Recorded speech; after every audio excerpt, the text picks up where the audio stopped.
Favorite athletic bikini brands? Honey, you want to take this one? Yeah, I got this. Ski or die? Die.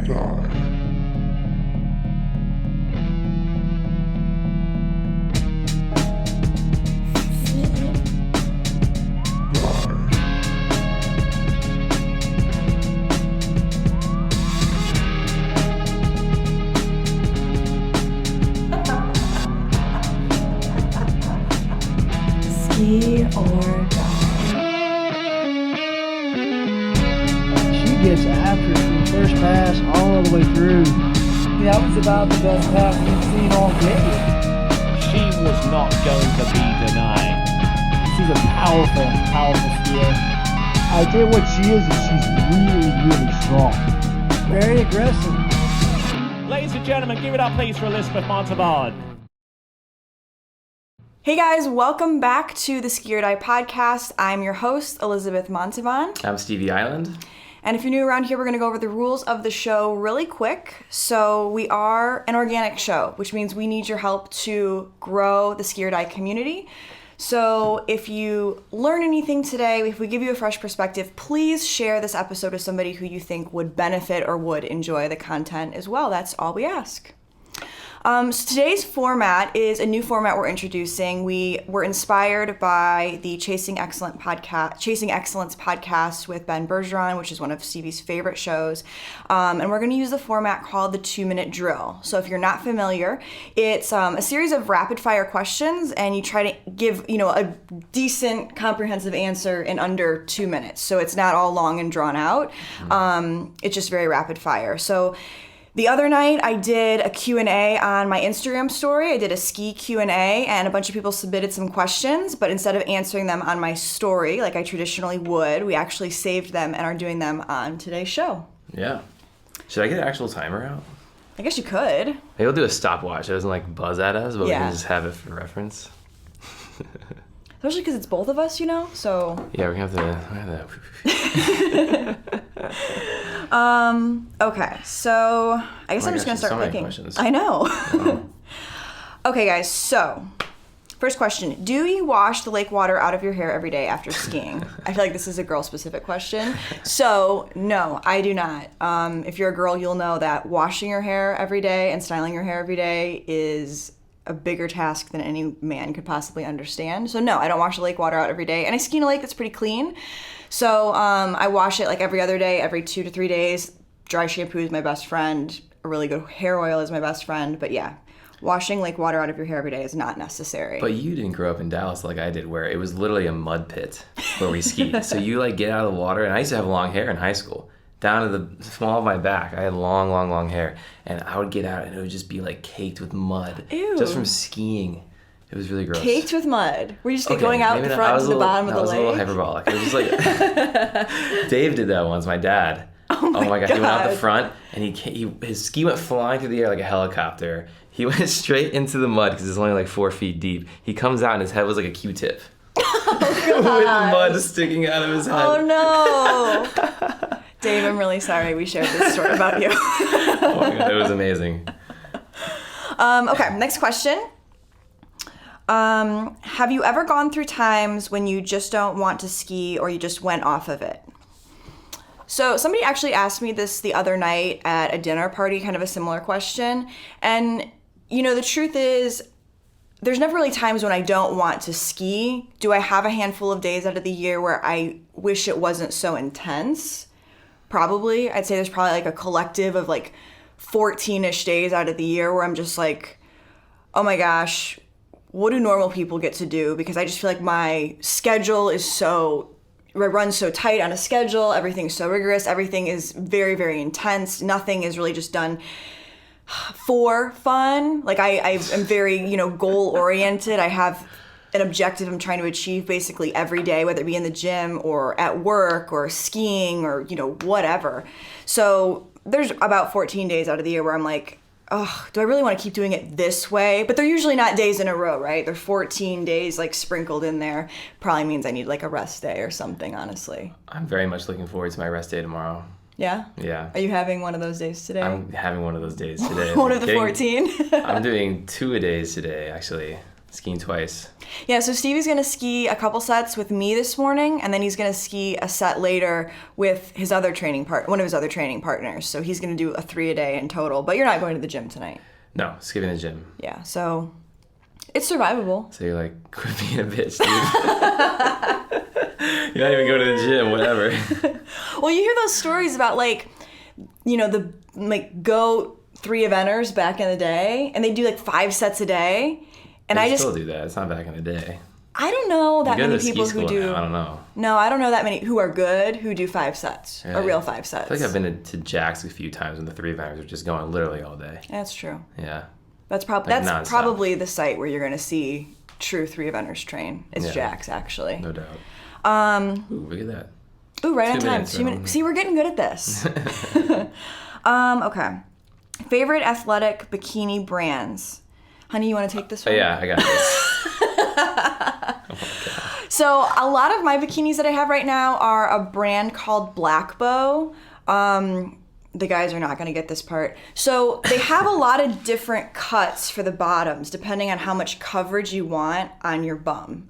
So they have everything from very narrow to not full coverage, I would say, but medium coverage. And you can mix and match tops, and there's lots of fun prints. There's also different cuts of tops.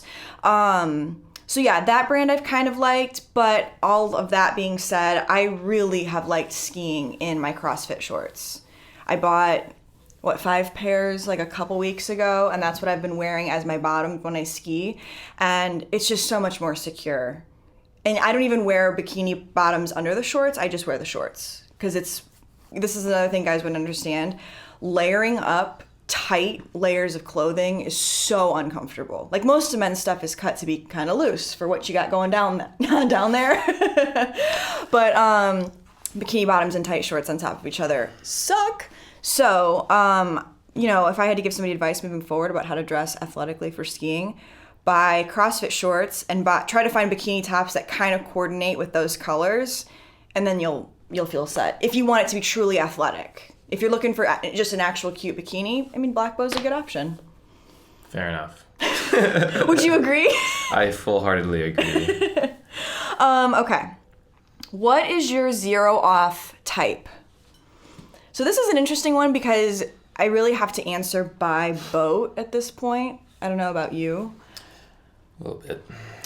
So on a Malibu, I tend to like a B2 or A2.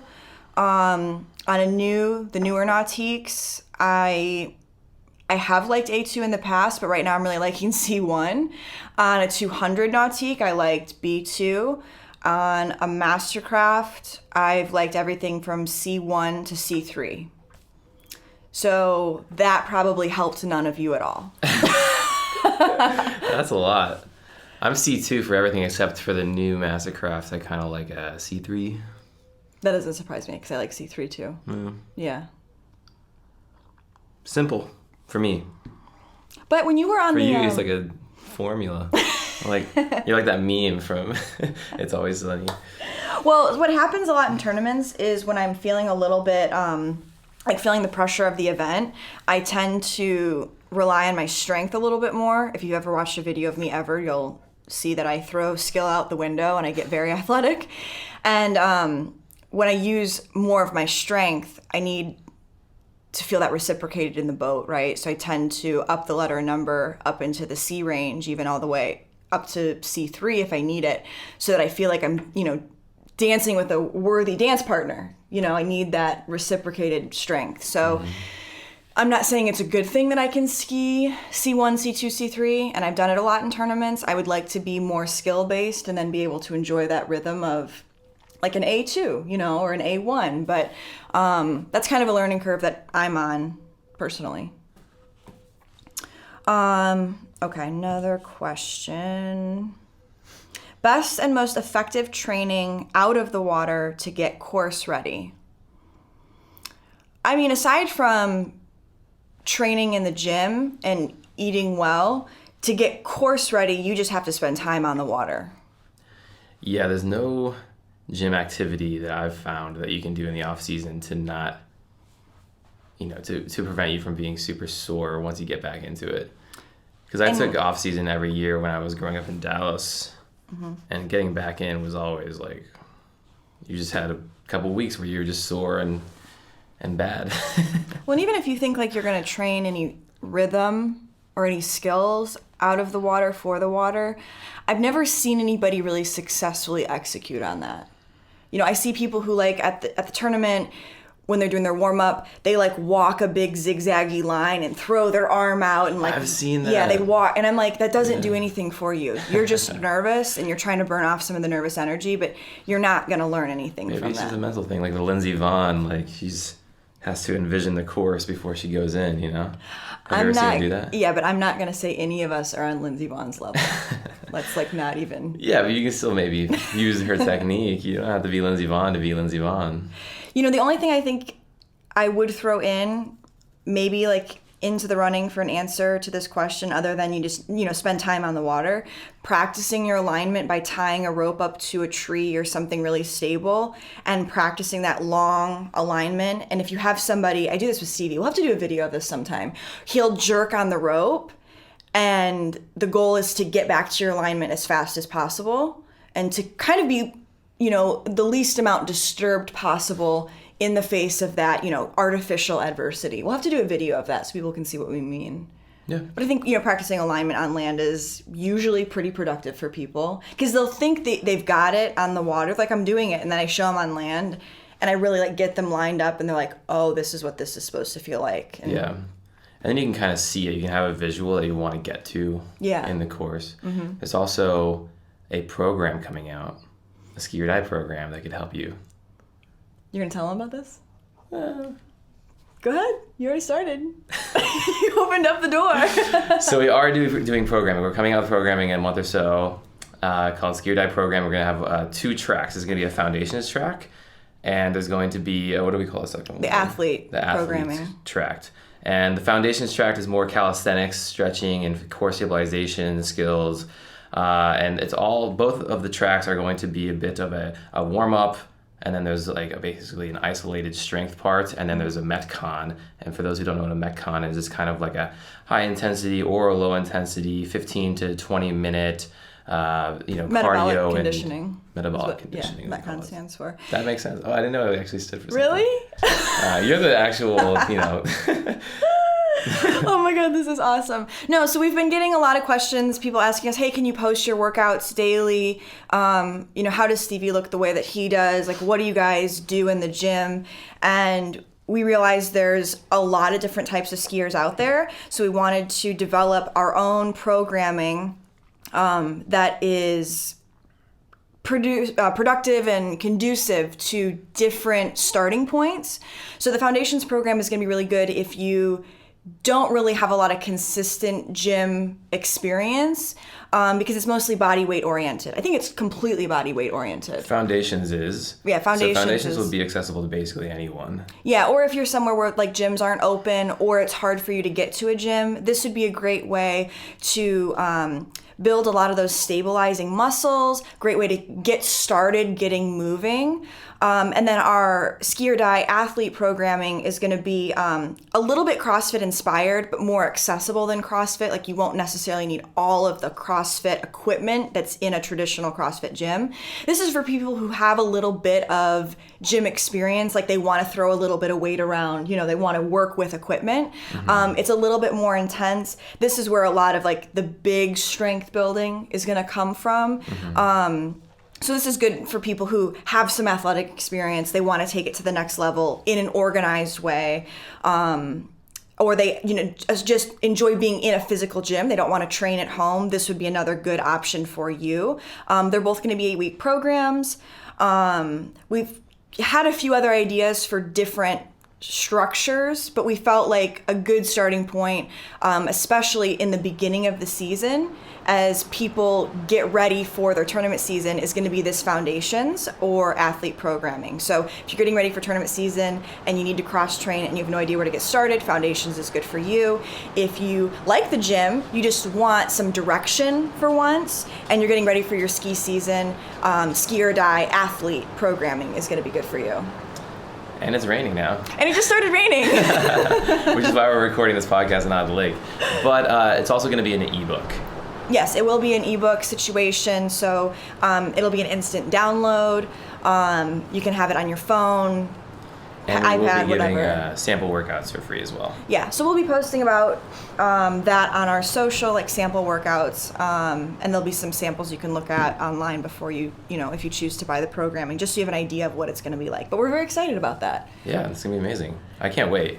Yeah, I think we worked with a few different coaches specifically, you know, our input as skiers and my background with athletic training, and then what they know working with all types of people to try to create something that was ultimately going to help skiers have stronger alignment, avoid injury, just be a really good complement to water skiing. Yeah, no doubt. So anyway, that's the first announcement about that. Yeah. No. Okay. Kind of came out of nowhere. That was a little over 2 minutes. Sorry, guys. Yeah, sorry, guys. We broke our own That was rules. like 10 minutes. How many competitions have you taken first in? Oh, come on. You would pick that one. It's in Yes. there. Well, now you're gonna give me even more shit because I don't really know. I don't know either. Yeah, I mean, I just regionals and nationals once. yeah, I'm not as impressive as you. that's ridiculous. 9-time national champion. Yes, 9-time national champion. I have one. You've won! Yay! All right, we can still date. I think I won most of the regionals I went to. I won Pan Ams. I won Junior US Open. I'm trying to think if there's any other big important ones. That's kind of it. What slalom? No, never slalom. You haven't gotten first in slalom yet? Cool. That's why it's been so fun for me, because it's like, okay, so when I was a kid, I grew up trick skiing, and I had no concept of how good I was relative to everybody else. So like my first nationals, I beat everybody by 1,000 points. Like it was easy right off the bat. That picture was so cute too of you and your mom. Oh, Of after it. we got back? Yeah. With their little medals. Like, congratulations, Sally and Elizabeth. National champions, daughter, mother combo. And it was in Texas, so my parents bought me cowboy boots and a sombrero as a congratulations present. I was very proud. Wait, was that Lago? It was the one where it rained a lot. Yeah, it was Lago. Yeah. But slalom, like, obviously I haven't won anything yet, so it's like a true, like, fight, you know what I mean? So I've enjoyed that a lot. What is your favorite brand of ski? Well, I mean, that's a hard question to answer purely because I haven't skied on everything. I'm sure everybody's thinking the right answer is the ski you're skiing on, and I do love my ski. It's a 9970, but I haven't tried everything else, so my favorite ski is the one I'm on because that's what I know, Fair enough. right? Yeah, I'm on a D3. That's my Just- favorite. Which D3 though, honey? Ion. Okay. The red ion. Yeah, I forget what the red and the blue means with D3s. Stiff and soft. Oh. Well, they color-coded it. That's nice. Yeah. How many hours of practice each day? So I would say on a big day, I probably ski for about an hour in total. And then I Yeah. spend about an hour to an hour and a half in the gym. So, I mean, at most you're looking at, and if the gym goes over, maybe 2.5 to 3 hours. Of just training. Yeah, of pure Yeah. training. It's not like other sports where they train all day because they can Right. train a lot of like accessory work. Right. If to train ski, you have to ski. Yeah. There's no way around that. So, We probably should do more like mobility training though. does anybody ever want to do mobility? We talk about doing mobility. I'd do it. It's do just do it. I have this thing. It's really annoying. It's called like a JOB. And it's like kind of gets in the way of shit like mobility training. Work is a bad 4-letter word. We don't like it. But yeah, you're about the same because I mean we train, not almost always together, Yeah, but we're pretty much doing the same shit. Yeah. So 2 to 3 hours a day. This is why we don't have a life. I know, right? Have you ever had any injuries? How did you come back from it? What did you do to stay focused? Trying to think of like, see, my injuries we always skied through. Then that's not an injury. No. Well, That's just a hurt. No. There was one nationals where I broke my foot 3 weeks out, and I just didn't tell anybody, and I got second. You're so annoying. That is insane. Yeah, I had a little baby hairline fracture, but if I taped up my ankle and then in the hard shell boot, I had like enough support that I could get through my trick run. Well, for me... So don't do that. Don't do what I did. Yeah, no, it's not worth it. But for me, I had 3 slightly herniated discs in my lower right back. They recently bulged actually last year again. So I've been dealing with that for about 4.5 years now, and it's been a long road. It took 8 weeks of PT originally. I took a lot of medication. I had to take a lot of time off from the gym. It was really, really hard. And then when I got back into skiing, it would flare up. And You were getting epidurals. well, that was recently. That was when it bulged up again. I did really like a heavy deadlift workout in the gym, and it just tweaked, and I was in so much pain. It shot down my right hamstring, and it was so tight I couldn't even lift my foot up without searing pain. And it was basically 3 weeks straight of intense pain. I was having to stretch 6 times a day for like an hour. It was really, really bad. Just to like really get around, and I was taking a lot of pain medication, and so I finally went into a doctor, and we ended up doing epidural injections. I did 3 rounds of epidural injections, including I continued the PT exercises, and I continued to ski through all this like an idiot. Yeah, yeah. That was not smart. I probably should have taken some time off, but I just wanted to continue to train, and so I guess I was kind of an idiot too, training like skiing through my injury. Yay! Idiots! Yes, so proud of us. That was a long, long road. But the flexibility training and mobility training is really what got me through it. I mean, if we're going to talk injuries, back, I don't even know what year it was. 2 years ago, it was in October. This was back when I was doing a lot of yoga. And this is not a diss to yoga, because I do love yoga. But I was doing a headstand for the yoga studio I worked in. They were doing a photo shoot with their new apparel, and they're like, okay, Elizabeth, you're gonna get in a headstand, and so-and-so's gonna do this, and whatever. And I got in a headstand, and I was on my head, and I heard my neck crunch. And I was like, oh, shit. Oh, no. And I did the class, I did, whatever. And I don't really remember when it hit me, but my right hand went numb. Oh, no. Yeah, and So you like slipped a disc in your neck then? Yeah, and it was pressing on the ulnar nerve, which for those of you who don't know which nerve that is, it goes from your neck, down your arm, into your pinky and your ring finger. So it was pushing on that nerve. Whole arm, especially the hand, was just numb. Like it was just, I could pick up the arm, but it was almost like just kind of having a lifeless limb. And so I took a few weeks off because I didn't really know what it was at the time, right? So I was like, okay, I'm overtrained, like it'll go back. And it never went back. And I was like, wow, this is the end of like my ski career. And we were still in like the beginning phases, I was not running a lot of buoys. We were still in like that building phase, as we call it around here, the eating shit phase. That's why you pressed through and kept skiing. Yeah. And so, I mean, I didn't get to ski as much as I wanted. And then I found somebody who was able to help me, first of all, educated me. The disc needed to go back so there wasn't pressure on the nerve, so the nerve could fire again so that I could feel my hand again. And that was a long road. There was a lot of therapy that went into getting that disc back. Okay, it's got to stay back. Because once it was back, it's not like it wanted to stay there, right? It's going to move around. And part of it was, because slalom skiers, their shoulders are very rounded. And when your shoulders are rounded, continue to be rounded, and your front body, so like your pecs especially, get very tight, you're asking for something in the back of your neck to move. You're just setting yourself up for it. So training back body, so I, open my shoulders up and keep them back and down. Loosening the front body has been productive, but every once in a while I need to see somebody to have them put it back. But I haven't had to take time off of skiing because of it in a very long time. But if you look at my ski handle, the side that I grab with my right hand, which is the hand I'm speaking about, it gets worn down because I'm always so afraid of that hand going numb while I'm behind the boat and absolutely eating shit. If I lose one hand behind the boat, I'm going to eat shit, right? So I death grip the hell out of my handle on the right side, and I have to buy new handles frequently because it gets so worn down. So. And because you ski twice a day every day. Well, that does it too. Ran over on that one too. Sorry, that was another long one, you guys. We're so bad at this. We were just saying how good we were, and then now we're sucking again. I want to start the sport. What's the best way to find people to ski with who are already into it?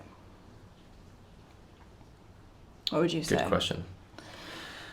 I think that I've seen people find the most success through everybody's favorite medium, social media. There's a few different platforms where you can kind of like throw up a flag and either people will find you or they will direct you. Water Ski Hub on Facebook is a Facebook group. You can ask to join and then post, your question about, I want to find skiers in my area. And also Ball of Spray. ballofspray.com. It's a website, and there's a forum, so you make your account and post in the forum. And you can also just Google water ski clubs near you. That's what I did when I was in Nashville. I got to ski with a few people, and that was just they have their email there, and you email them, hey, I'm looking for a set, and then if it's a cool vibe, you can join the club, and then you got it. Yeah, for sure. So if you're looking for like a club where it's more organized and there's a lot more people, you can search for it that way. If you're just kind of looking for a couple people to ski with in the mornings before work, you can probably find some people too, but that's where I've seen the most success. I wish there was a website that was like a catalog. Oh, wow. That'd be cool. That'd be super cool. Yeah, just like, I'm Elizabeth, I'm a 27-year-old female, I ski here at these times typically. Well, World Water Skier is kind of doing that. Can you search for like ski partners on there? I'm not sure. I haven't used the platform very much, especially since last year was kind of messed up because of COVID, but yeah. I know that they ask you to put in your hometown and your home lake, like where you ski. Oh. So that might be a searchable function. I have no idea. Huh. That would be really cool if you could do that on World Water Skiers. I have to talk to Jarrett. Yeah, we need to find out if that's an option. All right, well, that's a good place to wrap up, I think. I think we're good. Yeah, I think we got through most of them. I didn't want to wrap up on the injury one. It's like... That was a downer. That was a downer. All right, guys. Well, thank you so much for listening to this episode, and thank you for submitting your questions on Instagram. We're definitely going to do this format again because... Yeah, that was awesome. Yeah, I love it. I feel like it's really productive.